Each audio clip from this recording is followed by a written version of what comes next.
Hello, everyone. Thank you so much for tuning into A Unique Perspective. If you're here, it's because you're interested in getting my unique perspective on just different areas as we journey through life as Black women. I've been very interested in receiving different backgrounds and just hearing from different people's journeys and their ideas on life and all of the things they've experienced. So today we are kicking off with Miss Auntie Lori Jones. For all of those who know me, you know Auntie Lori. And you guys can call her Auntie Lori too. So Auntie Lori is on her journey of her 40 before 40. Yes. So she has a bucket list of things she's going to complete before she turns 40 in August of 2021. Yes. So that is around the corner, kind of. Of course we have to get to 39, but 40 is on its way. But one of the best and most amazing things I admire about my aunt is her journey and her will and her strength and her accomplishments. Before she turns 40, she's been able to buy and purchase her first home. And not only purchase it, but renovate it. Like, if you guys see, like, the remodeling she's done here, it's been dope and amazing. And she's done it on her own. Thank you. Let's talk about independent Black women. Woo! My 26th birthday is approaching in a few days, and it just made me realize, like, a lot of my friends who have graduated college and are working women of the world, not all of them are married, have the kids, and are in the stereotypical, like, having kids and married labels of life. And I feel like some of them might experience some type of anxiety around it. And I feel like it's important to have women who are doing the damn thing, who are older in life. I mean, like, 40 is not old. That's still 40 is like the new 20. Like, we're living longer these days. Science is amazing. So let's just talk a little bit about where you are in life. How are you feeling about your 40 before 40? Like, what's going on in your head? Well, I feel amazing. Yes. I tell people all the time, like, I enjoy every birthday. I feel like every birthday is a joy to have. Like, anytime I have a birthday, I feel like it's an honor and a privilege. Yeah. So because other people didn't make it, you know what I mean, to their birthday. We've had a lot of death in our family, very young. And so anytime I make it to another birthday, it's like, thank God. You have to be thankful for what you're given in life. Right. And so I'm looking forward to getting older. So any opportunity that I have to get there, I'm like, absolutely, I'm thankful to be there. So, it's not a dreadful thing to get older. Right. For me. So I'm looking forward to it. And so I go there gleefully, and you know what I mean, and with full of passion and and purpose. Right. Because as we should, as you get older, you should go into life full of your purpose and passion. Yes. As you get older, you should be moving toward knowing what you're supposed to be doing, knowing what you're here for, right? So that's what I'm looking forward to. So the list is only that, there's some things that I know that I've wanted to do that I just haven't gotten to do yet. Yes. That I want to make sure that I get done before I turn 40, because as you also get older, you also know, your limits. Your limits. Do you know what I mean? Like, because you don't rebound after a night of drinking as you did at 38, like you did at 30. Not at 21. Do you know what I mean? Like, and so my limitations are starting to creep up on me. I'm not sure. Do you know what I mean? You're tricky with So my limitations are coming, so I'm like, I gotta get this stuff done. Make the most of it while I can. You know what I mean? So I gotta get some of my limitations done before 40 hits, because I know they're coming. Right. And so, you have to kind of get some stuff done. You know, I also have some, you know, you mentioned how, you know, you look up to me, and I have some, you know, friends in my own circle who are also doing some incredible things. I just had a friend of mine who is in a very similar situation as me. She's not been able to find her, I guess her soulmate, you know, or whatever. You know, but she decided that she did want to become a mother, and she's doing it on her own. I love that. You know, and she just had a baby. Her baby, you know, is beautiful. And so, but she's doing it herself, you know.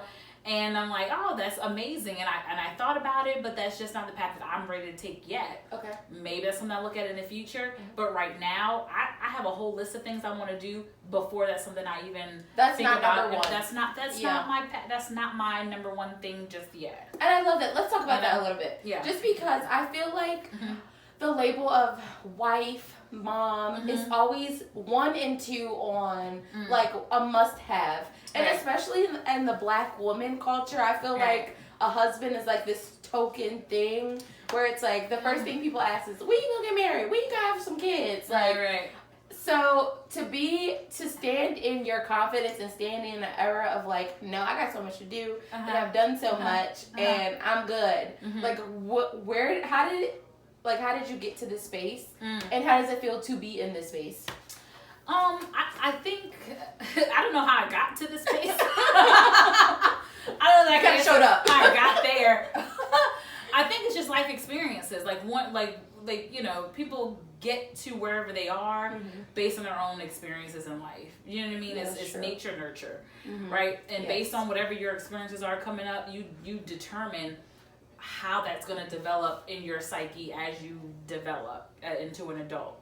Right, and based on those experiences, as you know, I've matured into my womanhood. You know, I decided, you know, that's not number one for me. Yeah. What's number one for me was going to be education, because nobody can take that away from me. Right. No one's ever going to be able to say, you know, nobody did that for you. Nobody gave you that. So you worked for that. That's a solo mission. Okay. You know what I mean? Like, that's not a group effort. I never like group projects. Do you know what I mean? Like, I can do that all by myself. Right. And so I didn't need a partner for that. Now, that doesn't help in relationships. Right. Right? See that? But I don't need your help with that, right? Yeah. Just like in my career, I don't need your help with that. Right. Right? So in my career, in my education, I can excel in those things because I don't need you to help me do that, because I can excel in those things on my own. That's a solo mission. Solo mission. Right? Solo missions, I think a lot of women, a lot of Black women have become, you know, leaders in that because we have become capable in our solo missions. Yes. That's a big word. The C word, capable. Capable, right? In those solo missions. And now we're looking for partners. Yeah. Right? In our missions. You know, and that's kind of where that comes, that partnership word, right? Right. But like, it has to be a partnership. That's what it has to be. It can't just be like a partner to hang out with, a partner to do a work project with. Yeah. Like, a partner in life is a partnership. It's a total partnership. And I haven't found enough men who truly understand what a partnership means. Right. And so, and that's okay if you don't know what a partnership means. Like, I'm okay with it because I'm comfortable being by myself. And you have to be comfortable. Like, right? To be able to navigate. You have to be comfortable being okay with saying, you know what, I'm cool with that. Because I'm comfortable with all the other aspects of my life. Yeah. Right? And if I'm comfortable in all the other aspects of my life, then I'm okay with saying, this one, you know what I mean? Like, you have to navigate those other properties in your life. It's like the I don't know if anybody's heard of the Maslow's hierarchy of needs, right? You have to kind of build on those foundational skills, you know what I mean? Yeah. Of what you need in your life, right? And I've always been okay with saying, okay, let me first do this. You know, like, I've always been good with my lists. Yes. Right? Who can relate? Right? I've always been good with my list. Let me first do this. You know what I mean? Like, I'm very organized. let me first get this done, let me then get this done, let me then get this done. Yep. Right? And then you feel like you had time for the other stuff. Yep. Right? And I think that's kind of how people get through, because you're able to compartmentalize everything. Well, life is messy sometimes, and sometimes you're not able to compartmentalize everything in your life. Yeah. Right? And then things get blurred. However, people who are really good organizers, right, they're able to say, all right, well, that's done, right? Because education's now done. Like, I'm done with education. Yeah. Right? If I want, like, I'm very close to my PhD, but do I need it? No. Not really. Yeah. You know what I mean? Like, I'm good in my career. I'm actually further in my career than I thought I'd be at the age I am. So I'm done. Do you know what I mean? Like, I don't need it. So I'm done. Right. So I'm good on that. I'm good on that. Right? I'm good in my career right now. If I want to make a move, I can. So I'm good right now. Right? I am good where I'm living. You know? Yes. So if all the other compartments of my life are good, and I'm just looking at this one area, that's the area that I'm focusing, and that's the area that I'm feeling like, oh, I wish this was, better, or I wish this was the area, where I had more or I could do more. If that's the only area in my life where I feel like, I didn't quite make it, then I'm far more better off and blessed. You're doing well. Do you know what I mean? Yeah. Than the other people in my life that I deal with. Do you know what I mean? And that's the perspective that I come from. I love and that. even sometimes when I hear, like, and maybe that's just the field that I'm working in too. Yeah. You know what I mean? Yeah. Like, I hear other stories of people, struggling far worse than me. And so I stay in that world where I'm like, oh, I do wish I had this, that, or the other. But then, I'm hearing all these other stories of, I have a family that I've worked with, who are living in a hotel, have to walk 6 miles just to get food. Yeah. You know what I mean? On a daily basis. Like that's not my story. Yeah. You know what I mean? And if that's not my story, how dare I feel bad or feel sorry for myself or feel whatever that I don't have this little bit of my life not be absolutely perfect. That's true.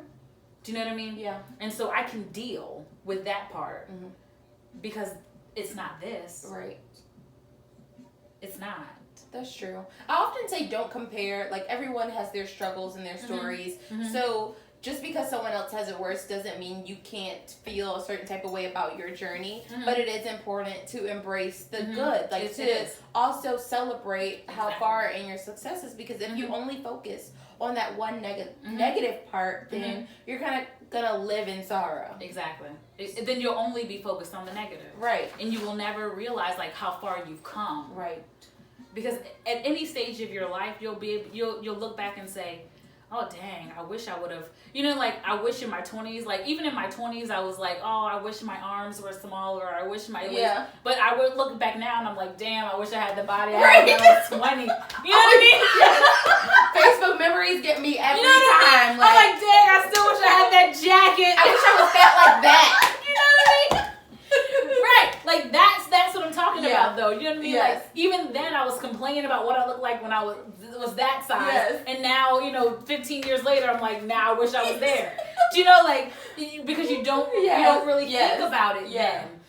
But if you were just living in the moment then and appreciated the moment then you would have enjoyed it then. That's such a great perspective. Yeah. I love that.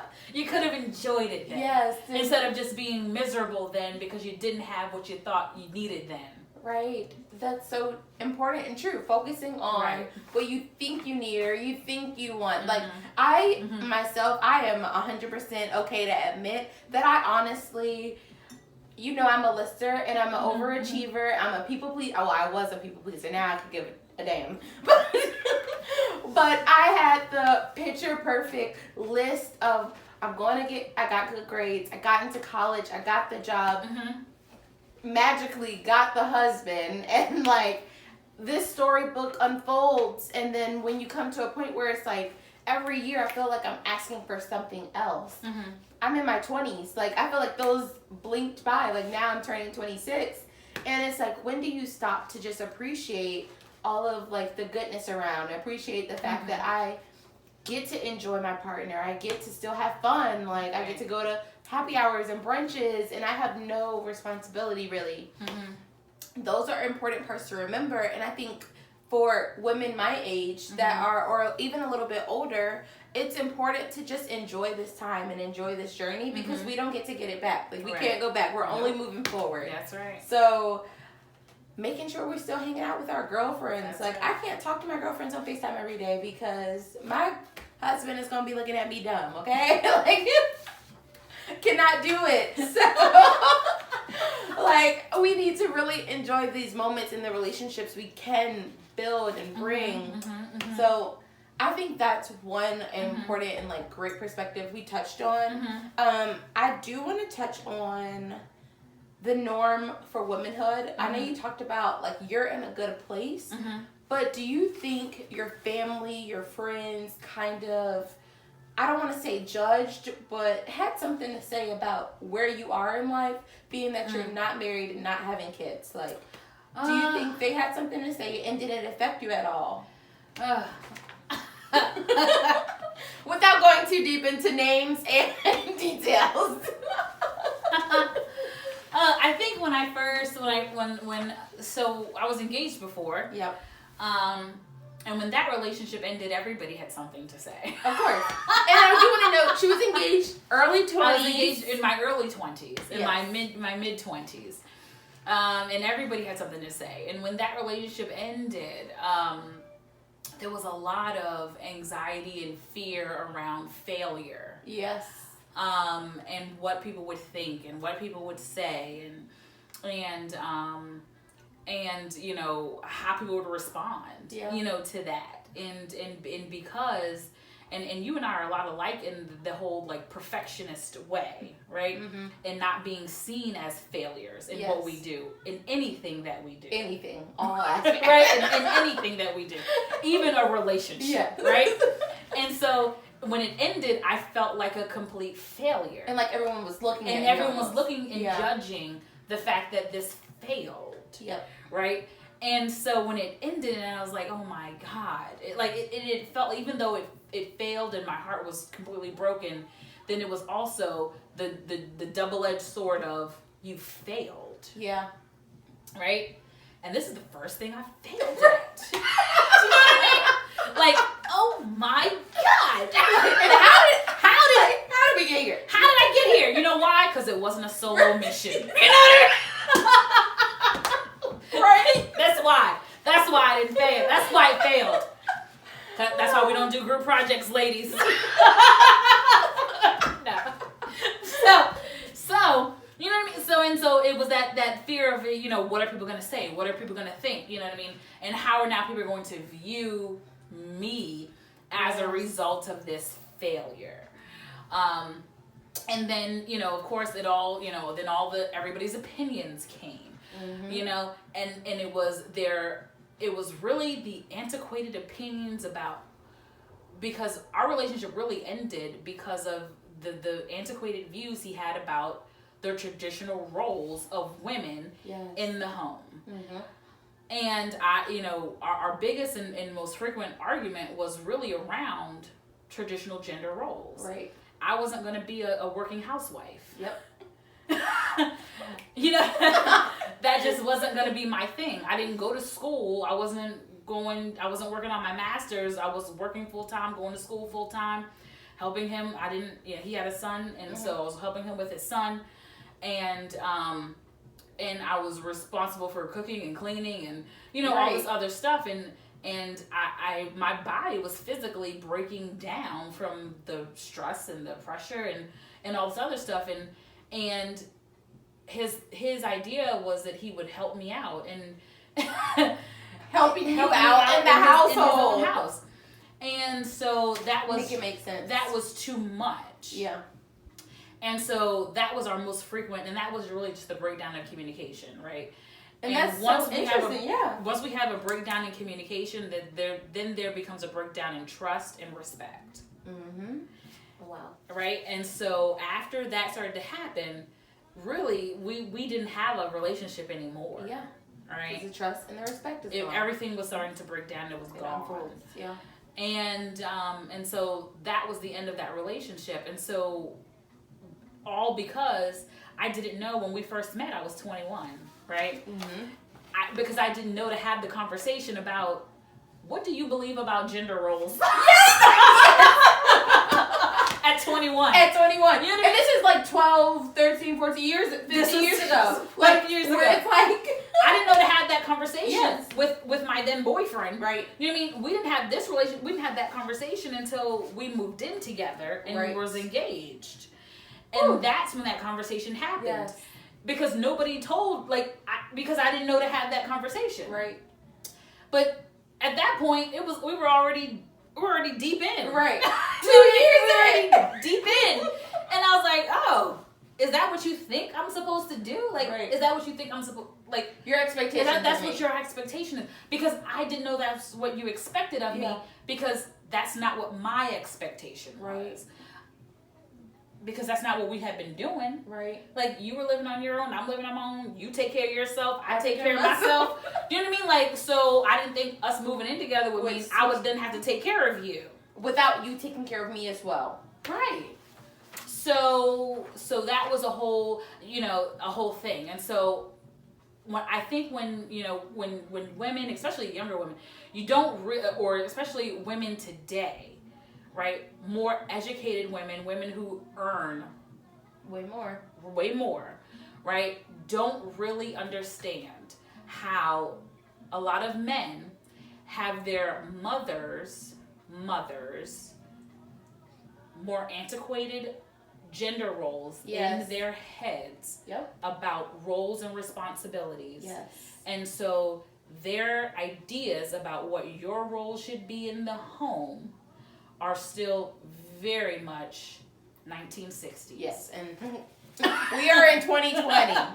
Are still very much 1960s. Right. And so now, right, as a 38-year-old woman dating, right, that is very much something that I asked right off the bat, because I know that if now you still believe that, then we can't move Yeah, forward, we're not because gonna, you don't know that that's not a partnership. Yeah. That's not a partnership.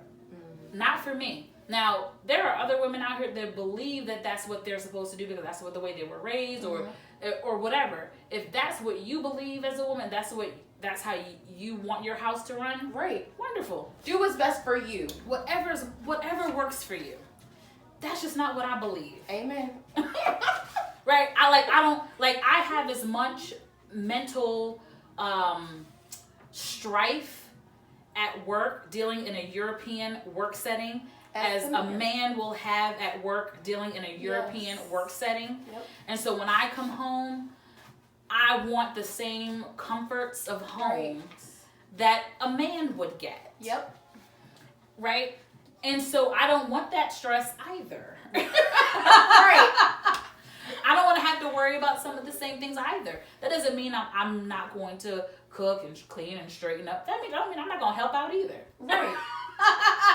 Right? It's a partnership. But it's a partnership. That means we worked in tandem together to support one another, to help one another. That doesn't mean that I'm only here to be your solo helpmate. Right. We help each other. Right. And so that's the partnership, you know what I mean, that I'm looking for in another person. Mm-hmm. So until I find that person, You're not willing to settle. I'm not willing to uproot my home because I've created a home for myself. Yep. Right? In my fur babies. Your fur babies. Right, so I'm asleep right here. Right? So I've created that and we're comfortable. Right? Very. Right? So I'm not willing to uproot that. Yeah. For the sake to say that I have someone. Right. And to claim that I have an MRS. I don't need that. You're right. That means nothing to me if at the end of the day it's going to end up in a divorce. Right. Because unhappy. Or like, I'm going to be unhappy physically, spiritually drained. because we're not a match. Right. Do you know what I mean? Mm-hmm. Like, I'd rather just not go there if we're not going to be if it's not going to be a partnership. Yep. That's just my take on it. It's just your. And Just my so opinion. that relationship, that initial relationship, I feel like it taught you so much of what your wants and your needs. And you definitely mentioned that it helped shape and mold. And now you ask those questions in the very beginning of what are you bringing to the table? What am I bringing to the table? And how are we going to make this dining room, essentially? Right. And so with that, I feel like a lot of women can relate. You had these beginner relationships where you kind of, it's play in your early 20s where it's just like, yeah, we having fun. But when it comes to now, our educated women, Black women are like the most educated people in the world. And we're both doing 40, 50, 60-hour work weeks. And we both need to come home. And we both need to cook, clean, and do the dishes. Yes. This ideal has to change, and now we have to get away from our mothers' view on what the world is and what the label of being this good wife or the perfect woman is. But I think people like to pit one against the other. Yes. Do you know what I mean? Much. Like, oh, if you don't do this, then are you even a real woman? Right. A real woman. What is a real woman? Okay, as long as I was born. If you don't cook and clean or take care of your man or cater to a man, we had mentioned, I had talked about like with some of my my older girlfriends, we talked about what's the show? Madam C.J. Walker. Oh yes. We talked about that scene in Madam C.J. Walker when he's talking about how she didn't take care of him, and I mentioned it to them, and they were like, "Well, she could have, let him have more of the business. She could have done X, Y, Z."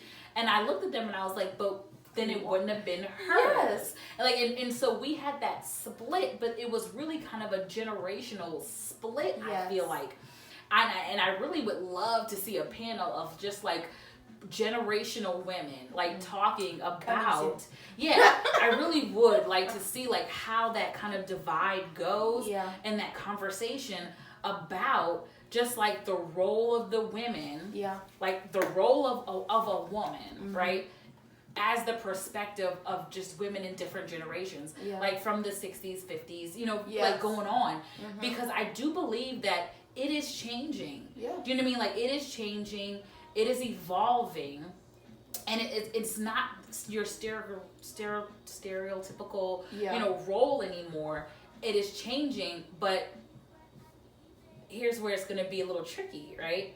Like the women who are raising men, right, are your grandmothers still, right? Are your mothers? Are your aunties? You know what I mean? And depending on who raised this man, that is now you're now booed up with. Is where his mentality is coming from, or wherever he's getting his information from. You know what I mean? On what the role of a woman should be. Is where he's going to be coming from. And that alters the way of a relationship. That very much so alters it. Much. Like it, even in my own marriage, my husband was raised by like strong women. His sisters, thank you so much for doing such an amazing job. His grandmother, he told me, cook dinner every night. And those who know me, that ain't me. That's not my testimony, okay? But they taught him how to cook. Eric came into a relationship knowing how to do laundry and do it. I don't do laundry. That's not what I do. I also don't cook dinner majority of the night. And I hired a cleaning service. Like, I'm not really into cleaning. And these are all of the stereotypical norm of, like, what a wife should be. And initially, I kind of struggled with that because, my mom, Miss Independent, but also had us cooking and cleaning and making sure the house was maintained. But it was so important to me to have a conversation with Eric about what partnership looked like in our house. Him coming and saying, hey, I'll do laundry, you fold it up and put them away. Hey, like, I'll cook dinner sometimes and go grocery shopping, thank you, God. But, like, I'll send some money. And, those couple dishes that I got down pat, I got them down pat, okay? And that works for us. But I think it's so important to be able to navigate that and do what works best for you. Like, we have to stop taking these picture portraits of Lifetime movies and Netflix movies and thinking that's the standard and that's what we have to be. Everybody's story is so different. and where people are. Yeah, in their life. In the moment Yeah. of their life. Like, even when, like we were, like, I was together with my ex, Yeah. like, that was in a transitional period. Right. I was in school. I was in school full time and working full time. That was a transitional period. Yeah. So that was even still a tough period. You know what I mean? To Like, be- it was yeah. still a tough period.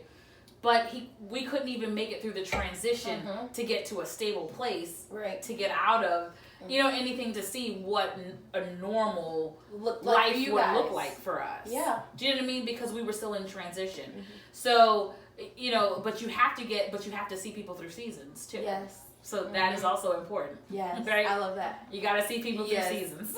And that's not only in relationships, that's friendships. That's right. Like family. That's you right. have to see them through seasons. Yeah. Like in all areas of life. Yeah. The good, the bad, the ugly, That's the right. great. Like, That's and right. they need to be your That's right. support. That's your right. rock. Like, you have to know who's going to support you through Yeah. your tough times. yes. Who's going to be there. And the people that sometimes will even, like, pop up that you wouldn't even expect it. Yeah. Right? Like, those are like the gems, or you're like, Yes. you're like, where did you come from? And it's like I needed you like in that exact moment. the dark horse that came out of nowhere. Like, and here, like, truly, I was working nights at a hospital, at Zucker Hillside Hospital. I was working nights, and we had been arguing. You know, this guy and I had been arguing. And one of the guys I had been working with, I was super into crossword puzzles then, because when you work 11 at night to 7 in the morning, you have to do something to keep yourself up at night. Okay. So the psychiatric patients don't jump you in the middle of the night. So we're doing crossword puzzles, and one of the guys is talking to me, and so he's like, how's school? He's asking me how school's going, and I'm like, oh, I'm about to get finished with my finals, whatever. And he's like, oh, and how's wedding planning going? And I'm like, oh, it's not going so great. And so he's like, yeah, he said, you haven't been really talking about it much. And I said, yeah, I don't think it's gonna happen. And he said, yeah, I don't think that's the guy for you. He doesn't seem very supportive. Wow. Yeah. And Right? he's observing that from And overnight he's just observing it from afar. You know what I mean? Right? Not that he had anything to do with anything. Right. He just was like, yeah, you don't seem very happy. And normally people who are engaged seem happy. Yep. You know You what I want mean? to talk about that one? Do you know what I'm saying? You don't seem happy. Didn't seem like it was gonna work out. That's so interesting. Right? Yeah. And I'm like, yeah, dude. Yeah, I don't think it's gonna happen. Yeah, it didn't happen. It didn't happen. It didn't happen. Here we are. Here we are. And that's okay. I like where we are. Like, I love that, like, your journey and your testimony. I think it allowed you to be who you needed to be. Like, you're the best auntie mama, okay? Like, I love saying, like, auntie mama, because you know how your aunties are, like, the mama, the fun mom, essentially. Like, I love my mom to death, but my aunt is also, like, the mom who you go to when you can't talk about those, like, different things with your mom. And then it also sets you up to be, like, just comfortable in your own space and to give me a different perspective. Like, and I think this is really great for women nowadays because we don't get to see it. Like, I think Tracy Ellis Ross does a great job at, like, showing how comfortable she is. But, like, she's a celebrity, so it's like, oh yeah, it's all good, but also she has, like, a bunch of money and, like, That's and true. people around her. So it's nice to be comfortable Yes. when you have a bunch of money. Yeah. So, like, to see the everyday woman who is, like, you and me hanging with the girls that are, like, married to be comfortable in their own skin and confident and hold their own and not just be willing to settle. Like, amen. That's a testimony. I love it. Okay? Yes. No, you can't settle. You can't settle. You cannot. And so, do you have any advice? Let's see. Do you have any advice for women that are kind of in that transition zone, who are worried about finding their perfect partner, and might be even approaching, and they have like a 30 before 30, 40 before 40, whatever it is. Like, what do you think, would you have a gem to drop for them? Don't settle. Okay. Right? Don't settle. Don't settle. Number one. Number two, don't let anybody tell you that and I love when people say, oh, are you just being picky? Or are your standards too high? I love when people ask those questions. And here's what I tell people all the time. Number one, I'm not picky. Number one, my standards aren't too high. Because I'm not willing to I'm not asking anyone to bring anything to the table that I'm not willing to bring to the table. Yes. So if my standards are too high, then you're telling me that you can't meet them. Yep. Right? So if you can't meet them, then you're not qualified. Right. Right? It's plain and simple. And that's okay. You just need to find somebody that you're qualified for. Okay. Plain and simple. That's not trying to hurt anybody's feelings or anything like that. Everybody has preferences, right? It's not about being high or low or anywhere in between, right? Some men don't like women who are big. Some men don't like women who are too small, right? Women have preferences too. Right. So these are my preferences, right? There's nothing wrong with that. Right. Everyone has their own preference. This is my preference. This is my preference. This is my preference, right? So don't settle on your preference just because of your age. Everything will happen when it's intended to happen. Yes, that part. Okay? So don't force anything to happen just because of your intended timeline.